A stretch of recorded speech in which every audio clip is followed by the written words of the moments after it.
వామన అవతార కథ. వామన అవతారం శ్రీ మహావిష్ణువు యొక్క 5వ అవతారం. ఈ అవతారం అత్యంత పవిత్రమైనది, ఎందుకంటే ఇది దివ్యశక్తి, ధర్మ రక్షణ, అహంకార నిర్మూలనకు సంకేతంగా నిలిచింది. ఒకప్పుడు రాక్షసరాజు మహాబలి, బలి చక్రవర్తి, అసురులలో పరాక్రమశాలి, దానశీలి, భక్తిపరుడు. మహర్షి భృగు వంశంలో పుట్టిన అతడు విష్ణు భక్తుడు కూడా. తన పరాక్రమంతో ఆయన 3 లోకాలను, భూలోక, అంతరిక్ష, స్వర్గ లోకాలను జయించి దేవతల పాలనను తొలగించాడు. దాంతో దేవతలు అసహనంతో మహావిష్ణువు వద్దకు వెళ్లి ధర్మాన్ని కాపాడాలని ప్రార్థించారు. ఆ సమయంలో మహర్షి కశ్యపుడు మరియు ఆయన భార్య అదితి గాఢమైన తపస్సు చేసి విష్ణువును ప్రార్థించారు. వారి తపస్సు ఫలించి విష్ణువు వారికి కుమారుడిగా జన్మించడానికి సిద్ధపడ్డాడు.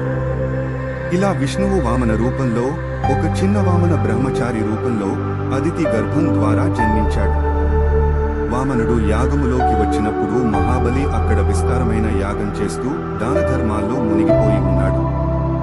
వామనుడిని చూసిన బలి వినమ్రంగా స్వాగతించి, ఏమి కావాలో అడుగు అని అన్నాడు.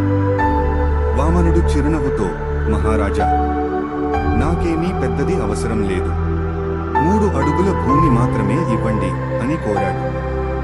బలి మొదట ఆశ్చర్యపోయిన వామనుడి మాటకు ఒప్పుకున్నాడు. శుక్రాచార్యుడు, బలి గురువు, ఇది విష్ణువు అవతారం అని హెచ్చరించాడు. కాని బలి తన వాగ్దానానికి కట్టుబడి ఉండాలని నిర్ణయించాడు. ఒకసారి నేను మాటిచ్చిన తర్వాత వెనక్కి తగ్గను అని ధైర్యంగా అన్నాడు. బలి మాట ఇచ్చిన వెంటనే వామనుడు మహాకాయుడిగా విరాట రూపం ధరించాడు. 1 అడుగుతో భూమిని, 2వ అడుగుతో ఆకాశాన్ని కొలిచాడు. 3వ అడుగుకు స్థలం లేక బలి నమస్కరిస్తూ తన తలను అర్పించాడు. అలా 3వ అడుగుతో మహాబలిని పాతాళానికి పంపాడు. కాని మహాబలి దానశీలి, సత్యనిష్ఠుడు కావడంతో విష్ణువు అతనిని ఆశీర్వదించాడు. నీవు సత్యవంతుడు, మహాదానశూరుడు, కాబట్టి పాతాళలోక పాలన నీకు శాశ్వతం. అదేవిధంగా సంవత్సరంలో ఒకసారి నీకు భూలోక సందర్శన అవకాశం ఉంటుంది అని వరమిచ్చాడు. ఆ రోజు బలిపాడ్యమి ఓణం అని ఇప్పటికీ ఉత్సవంగా జరుపుకుంటారు.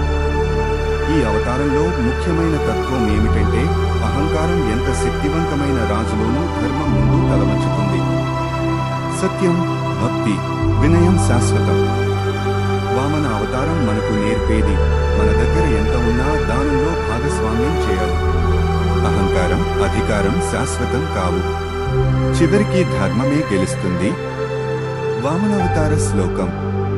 చలేసి విక్రమణే బలిం అద్భుత వామన, పదనఖ నజ జనిత జనపావన, కేశవ ధృత వామన రూప జయ జగదీశ హరే.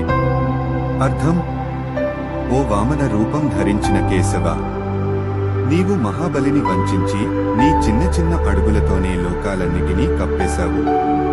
నీ పాదనఖాల నుంచి వెలువడిన కాంతి గంగా రూపంలో పావనమైంది.